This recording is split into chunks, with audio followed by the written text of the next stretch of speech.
अस्सलाम वालेकुम। Zahid Chaudhary help house की तुहाडी खिदमत हाज़िर है। यह देखो जी नाज़रीन, जेड़े बंदे फ्लड के हवाले नाल कह रहे हैं कि फेक है, नहीं है, ये वो जो भी उन्होंने अपने एक व्यूज़ हैं,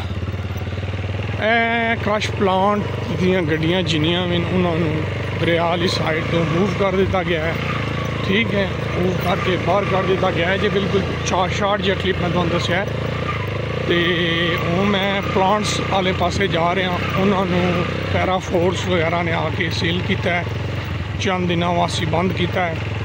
फ्लड कोई मैं नहीं कह रहा कि अल्लाह माफ़ी दे कि इस नोयत ना होएगा कि इत्थे सर तो उच्चा पानी होगा, लेकिन फ़िलहाल सूरत हाल के बारे कुछ आख्या नहीं जा सकता।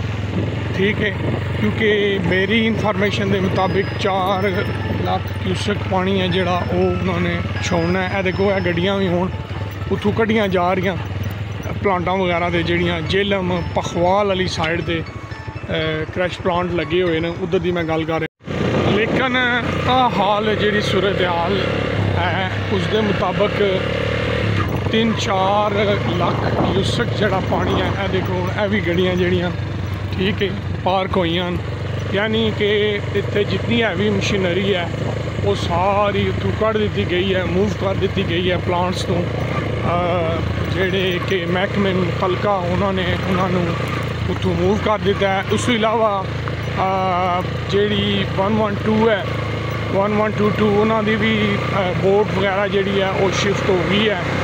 तो अगे भी हर साल फ्लड का छोटा मोटा रोला होता है, लेकिन इस नोयत का नहीं होता जिस तरह इस दफ़ा है। लेकिन इंशाअल्लाह फिर भी अल्लाह के हुक्म नाल दरिया काफ़ी वड्डा होने की वजह तो मामलात उम्मीद है अल्लाह के हुक्म नाल कंट्रोल च रह सन। इंतजामिया जोड़ा है ये दरिया के किनारे के जोड़े बंदे उन्होंने अलर्ट कर रहे हैं। जाहिर है यह देखो यह गड्डियाँ वगैरह भी ਜਿਹੜੀਆਂ ਉਹ ਖਲੋਤੀਆਂ ਇਹ भी मूव हो रही हैं। ਇਹ देखो इन्होंने गड्डियां ਨੂੰ प्लांटा ने दरिया ने किनारे तो कढ़िया गया, ठीक है, इधर शिफ्ट किया गया है।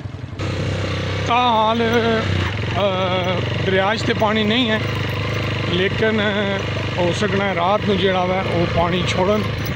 तो कमो बेश भी 10-12 प्लांट ने इतने देख लो, टोटली प्लांट बंद हैं, कोई आवाज़ नहीं, कुछ भी नहीं, टोटल प्लांट मशीनरी सारी स्टॉप है। उच्ची जगह पर भी गड्डियाँ कुछ खड़ियाँ करके चले गए जड़ियाँ बाहर मूव नहीं हुई। ठीक है, उन्होंने ऊपर उन्होंने जोड़े ने ऑपरेटर वगैरह या मालिकान हजरात उन्होंने ऊपर शिफ्ट कर दी हुई। ये भी देखें जी प्लांट वगैरह पूरे बंद हैं। ठीक है, दरिया का व्यू मैं आपके साथ शेयर करूँगा, बस रास्ता मिल जाए मुझे जाने का। ये मशीनरी टोटल बंद है, अल्लाह खैर करे। देखें ये है जी दरिया का व्यू।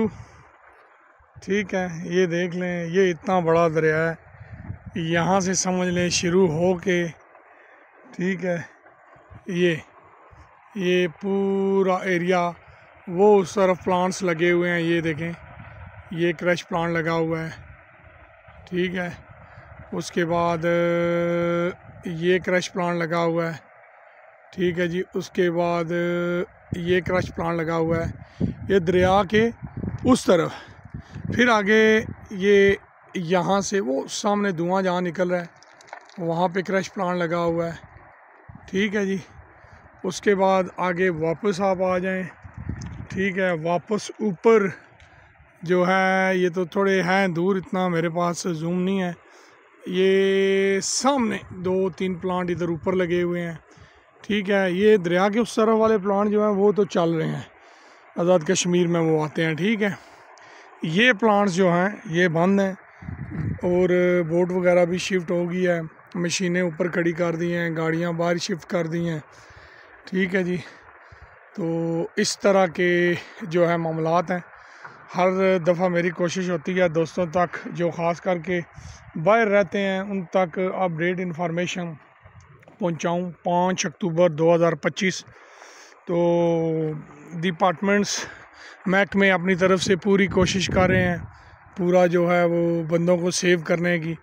ठीक है, एज़ यूजुअल अल्लाह खैर करे, अल्लाह सबको अपने रहमो करम पे रखे, अल्लाह सब पे करम फरमाए।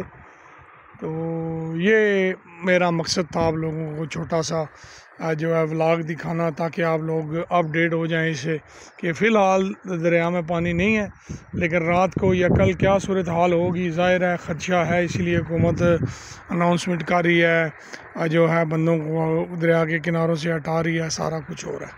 जज़ाकल्लाह।